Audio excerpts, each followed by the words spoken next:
This will probably be the easiest way to do it. Boom, comes in, boom, I come over and take control of his arm. The place where I want to control his arm is just behind the point of his elbow. Okay? If I get it in front of his elbow, what can he do with his elbow? Oh, look, I actually don't control his elbow. Oh, there we go. He stabs me with his dagger. If I go too high on the arm, so if I come way up here, okay, again, I don't have much control over it. Oh, there's that. So I want to go right behind. That's the control point for the, primarily the arm from the shoulder down. Okay? That allows me to lock out the shoulder. Boom. And I use just kind of a twist with this arm and this arm, kind of a circular powerball motion kind of area, to just turn his shoulder and then force him to the ground. We'll work with you guys as you go through this one, work on the arm bar. Yeah. Important safety tip. When it hurts, tap twice. Tap, say done, stop, something, communicate. When you do the tapping, if you can reach your partner, it is best to tap them so they feel it. Because they may not hear it on you, and they're certainly not going to feel it. So tap early, tap off, just like voting in Chicago. Right? You know, I'd rather have people be like, all right, to be honest, I'd rather have people do a crappy arm bar than blow somebody's elbow out. I can teach you to do a better arm bar. I can't unteach a blown elbow. So, there's that. Yep. Okay. Anybody have any questions on this dagger play? All right. Somebody wants to grab you the two swords that are over the ceiling. They're somewhere in the leaves now. There they are. Okay. Do you need your bucklers? No. What? No? We have a separate one with bucklers. Okay. Oh, okay. Oh, yeah. This is just a single hand sword. All right. Okay. Yep. This is just the single sword. So kind of like the Messer. Also, one of those other types of swords. We're going to take a step this way so I'm not there we go. Okay. With the single-handed sword and with daggers and everything else like that, this backhand that's doing nothing needs to stay out of the way. Because if it's here, Dave might just decide, oh, hey, look, I'm going to cut at that hand. Okay? So the sword, the arm that we're not doing anything with stays behind somewhere so that it's not a target. It'll come out in a little bit, but we don't need to have it out there. Okay, so Dave's going to come in with just kind of an overhouse, cutting at the top of my head, so I'll let him do that. Boom. Okay. The single-handed sword with no buckler has kind of a weird distance in the fact that I can't just now try and cut into him and try and cut at his head like I used to with the long sword. If I try that, look what it takes. Doesn't quite make it, nor does it protect my hand. If we land up here, it doesn't quite do it. Nope. So I'm never going to try and do this kind of long cut that I do with the long sword that can work. Okay. So what I'm going to do is I'm going to kind of cut up into this kind of a position. Okay. I'm not doing this. You notice I'm cutting here so that my point is somewhat on line. Okay. I'm keeping my hand in, and I'm cutting in with that edge. Okay, so Dave comes in. Oh, real quick. Yep. Funny side note. I don't know if you noticed or not, but our measure is actually wider than it would be with a longsword. Yep. Because I don't have that other hand, so I can reach my entire arm length. That's my measure there. Whereas if I withdrew my hand, that's where it would be. Yep. There's another funny thing about these weapons. These are shorter, but they have a longer range because I don't have my other hand on them. Yep, and you control it. I have problems. Yes! Okay, so Dave's going to cut at me. I'm going to come up to this position. Okay? So I've now successfully blocked him. Okay? I can do one of two things. I can now take this and stab him in the face this way. Boom. Okay? Or, like the dagger, I can control his arm. So I comes up here, boom, I roll this way, and I cut and control his arm with the same motion. If this was a Messer, it actually has a slightly longer handle, and it's kind of like got a little hook beat on there. It works really well for this. This is actually a Messer play that we're looking at. Or you can bring the hand in just like the dagger. Right, or you can also bring the hand in. So instead of that, boom, I can come in here and do this way. Boom. both of those work. Okay, so one more time. Dave cuts in, boom. You also notice I don't have to step with this. This weapon I do not have to step. I can't really get his arm with the hilt, so I'm going to come in here and cut him that way. Boom. Any idea why he doesn't need to step with that cut? Because you're closing the distance for him. And yeah, there's another reason. What's different about this than the two-handed sword? Again, remember that measure thing I just talked about? Anybody? We actually decouple our body because we don't have both hands on. Actually, in some ways, we actually make ourselves more symmetrical because we've taken off the thing that was making us asymmetrical before. So now I'm asymmetrical because I only have the weapon on one side. So my strikes from either side are roughly the same. When you think about it with two hands on the weapon, things actually change a little bit on this end just because of that second hand. Right. And remember, when we tie together our shoulders, which is essentially what we're doing, but hands on the sword, we have to necessarily then tie our hips together. So the hips become tied to the shoulder. If I only have one hand on the sword, I can strike this way and still put my hips in. Boom. Where if I have two hands on the sword and my hips want to go one way, my shoulders kind of want to do the other thing. Like if I'm stepping, there we go. If I try to do this, no. My hips want to go that way, my shoulders want to go this way, and by tying them together, my spine's just like, what the heck are you doing? Again, the first time you guys pick up the weapons before you do the play, go ahead, do some overhaul with it. With the pass, or without the pass, there's a half cut, and then the full cut. Try from the other side. Give it a shot, feel it out, feel the weapons out, feel their properties, feel how differently they feel. The difference in balance between that longsword you've been using and the single-handed sword or the axe, what have you. Definitely feel it out. It's a bit more of an exploratory game. Yeah. You're all like toddlers now. When somebody hand me those bucklers there.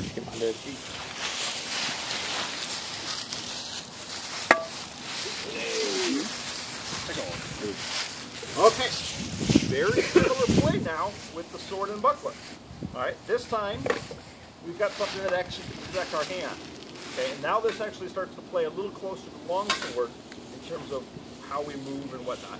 But it doesn't necessarily because we can decouple these things anytime we want. Okay, first thing is that this buckler is really meant as a secondary pairing device only. Okay, meaning that my primary pairing device is still my sword. Okay. If anybody was here to watch me, unfortunately, try and block a cut with my buckler last week, you will find out that it is very easy to deceive the buckler. As Dave cut at my head, and I went like that, and he hit me right in the face. Okay. The other thing about it that's also interesting is, again, if you think about the buckler separately, you may begin to move your hand, and again, that thing's just hanging out there. It's very easy for him to just cut that hand. And the buckler is back here just being an extra weight on your hand, like a weird boxing glove. And so there's certain times that you, again, it's one of those things. There's more often than not, you keep your hands and the buckler together because that's what's protecting your hands. It's the available target, so you want to protect that. But sometimes it makes sense to separate them as well. Yeah, in fact, we'll see that right when we play. The other thing is it also lets me actually, if I cut at Dave, he can actually reach out and parry that sword exactly in the way that we used to do with the longsword. Boom. Because, whoops, put your buckler and stuff back up there. Instead of hitting his hand, I hit the buckler. Okay. Best part about this, all that question about protecting your hands, yeah! No problems with that thumb now. Yep. Okay, so what we're going to do is a play that's going to be both from the right shoulder guard. Okay, so both people are going to be essentially in bomb talk. Okay, you're going to extend that buckler out a little bit. There we go. Okay, so Dave's going to cut at my head. Okay, I could go this way. Okay, and parry here, and we can kind of figure out who's going to stab each other in the face first. I don't really like that. So what I'm going to do is I'm going to do what's called an obsessio, or a second cover. Okay. So essentially what I'm doing here is Dave cuts at me, I'm cutting across my buckler. My hand is still behind my buckler, but I've come over the line. This is pretty much the exact same position that we got with the messer, okay? But I've got this buckler here, okay? So I parried his blow, Okay? My blade is in a position to start stabbing at him, but I need to do something with all this stuff that's in the way. So I'm going to take this, I'm going to push this here, and now I get a good clear shot in at his face. Okay? So essentially it's going to be kind of a slicing push cut, some kind of thing like that against his face. Okay? So it's going to look again like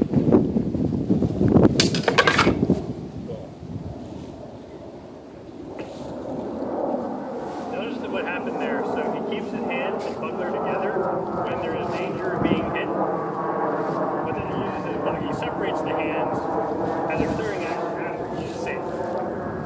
Essentially, I'm transferring control of the sword from my sword to my buckler by essentially turning his shoulders. Boom. Okay? I'm now using his buckler as a push point. I've turned this sword away, so now that that's the angle that it's going to be there, I'm going to keep this here so that he can't come back through, and now I'm going to essentially offend him with my blade. So, one more time. Boom. Okay. A little step off to the side, just like again when we have a return cut, just get the body behind him. Yep. Okay. Don't worry, not expected to memorize this all at once. We'll Right. go through it. Yeah, we're definitely going to go. We just want everybody to see it all once. Yeah. And then we can show everybody each one time. So sword and buckler, is it like long sword where you're coupled and then you can uncouple as you need to? Yep. See what I mean? You can couple in when you come in and decouple, and that's how you took him out. And actually, it's very similar to longsword when you start playing. If you start looking at close play, because this becomes your offhand, the pommel hand that you would use for grapples and things. That's largely what this does, except for you can use it at wide play because you can cut it. It doesn't matter. You can't do that in the longsword because your hand can be cut. Right.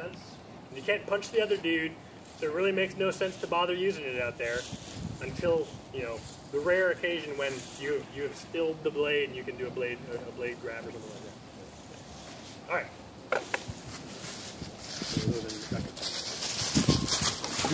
Buckler there. Where'd the sword go? Somewhere in the lead there. Yep. Okay. And our last weapon of the day. Well, you have to, when you have a magic helmet, you have to have a spear. Right. So the spear, it's kind of a strange place in the German dueling tradition because it's kind of assumed that somebody's going to throw the spear at the other guy as part of the opening salvo. Right. Nick, Yes. grab me a longsword, Nick. Right. Doesn't matter which one. Other important thing, so let's talk about spear length real quick. I thought we weren't going to compare sizes. I was about to say it's not the size that matters. Oh, okay. Well, it is. All right. Ladies? So, these are both considered short spears. This one's about almost 6 foot. This one's about 7.5 foot. Until you get past about 12 feet, they're not considered long spears. Because the long spear is essentially the cavalry lance. These are weapons that would be used, this is the size that would be used by a person on foot, largely in some sort of armor. This is the spear length that would probably be used by somebody who is in armor, absolutely. Or may indeed want to be throwing the thing. Yep. This is one that may be used by somebody who is wearing mail, a helmet, like a kettle hat, or a bassinet, maybe some rudimentary protection, or some not full plate necessarily. Or somebody who might have to face cavalry. Or somebody who has to face cavalry but is not in a pike block. Because this weapon actually is useful alone, because it can be moved around, because it's not so long that it becomes unwieldy. The longer lances are pikes. Our longer spears are essentially pikes, and so they're really, unless you're on a horse or you're with other people with that same weapon, your range of use is very limited. So we're going to talk mainly about this spear. Things like the later traditions, like Meyer, have areas in the weapon called Hauptstang, or half stick or half stave. Okay, that half stave is 8 to 10 feet long because it's half of a pike, which are 16 to 20 some odd feet long.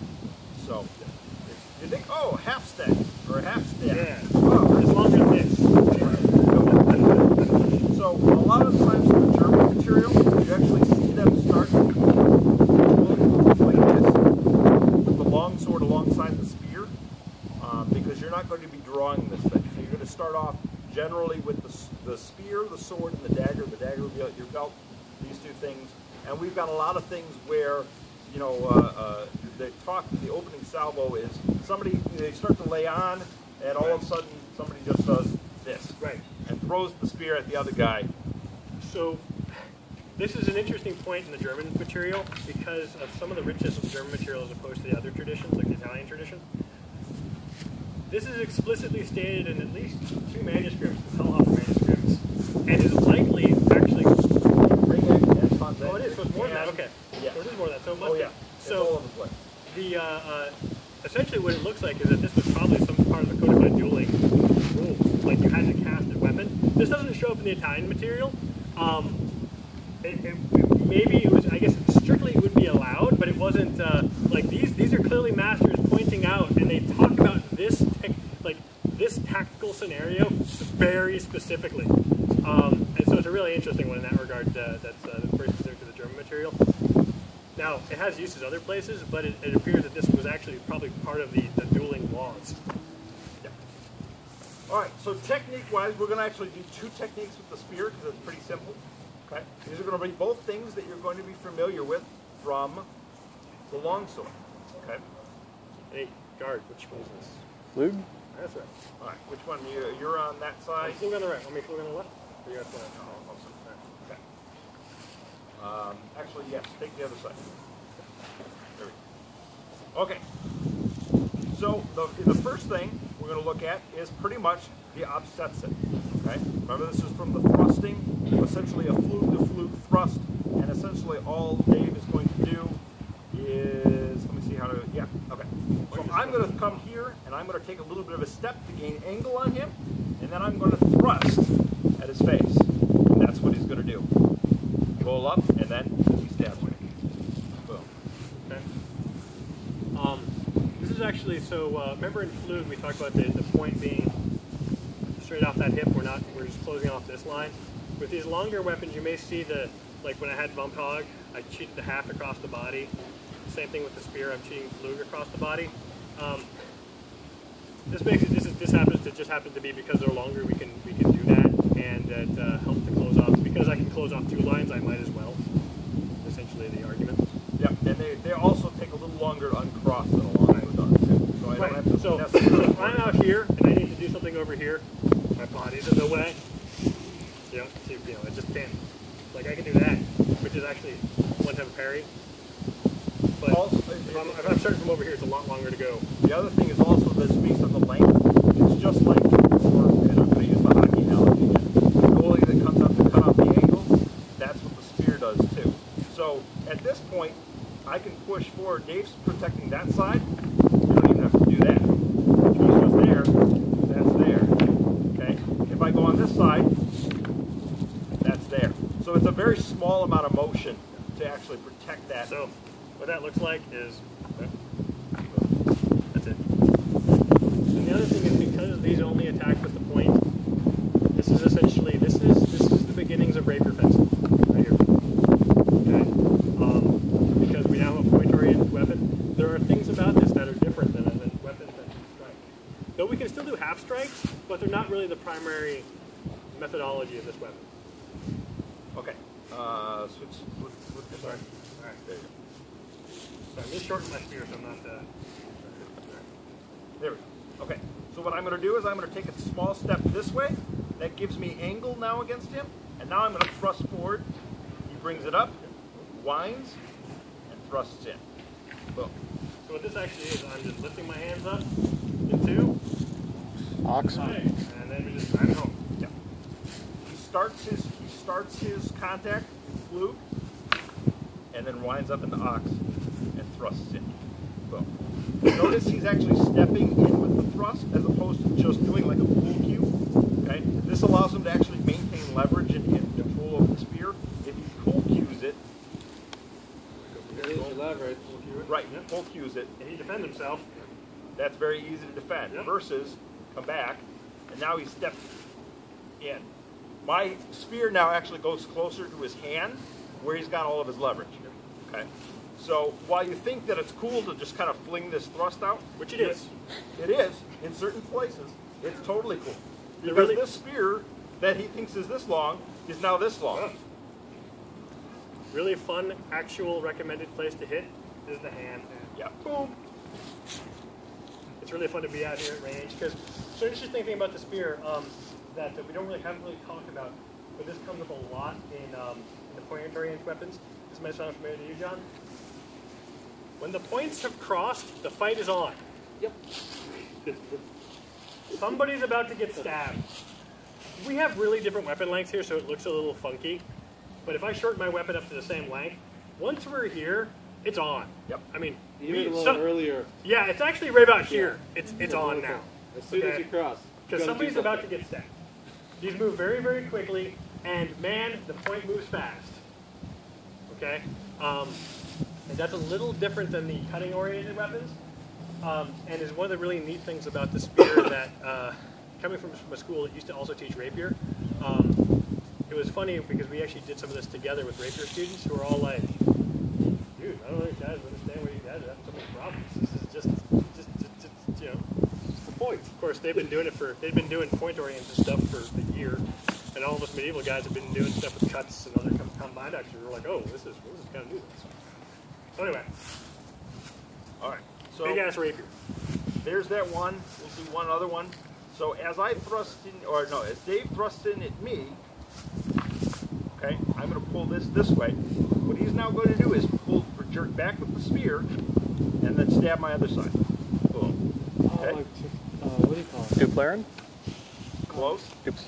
You can use duplicate in the same thing, but this one is specifically What do you call it though? sukin. Sukin, that's what it is. So pulling. Yep. And so while we're doing that one, I'm gonna give you a little Italian flavor because it's fun. They laugh because they know what I'm about to say. So there's the drawing action is very useful actually very early on when you don't have much distance to go through. The trouble is actually the further in you are, the further you got to pull back, the more obvious it becomes. With these long weapons, depending on where you are, much like with the sword, what you're going to do, depending upon your spacing, may change. The Italians, actually, this is one of the other neat little German versus Italian differences. There's a thing called the cavazione in the Italian material. So if Josh takes up his position, and I begin to walk in to stab him, he begins his parry, I actually wind it underneath. I just keep winding back and forth as I come in. Essentially corkscrewing back and forth as I go. The point is actually moving forward the entire time. I mean, classically what it would look like is, you sort of see how it's like secondary action. And the difference is there is that because you're moving underneath and moving forward, it sort of combines the two actions of that withdrawing. And under certain circumstances, it can be easier not to get bound up. But again, it runs into the same problem. If you get too deep and are trying to do this, man, it's like, well, it doesn't really work. So that becomes now the word that you used, which is the duplaren.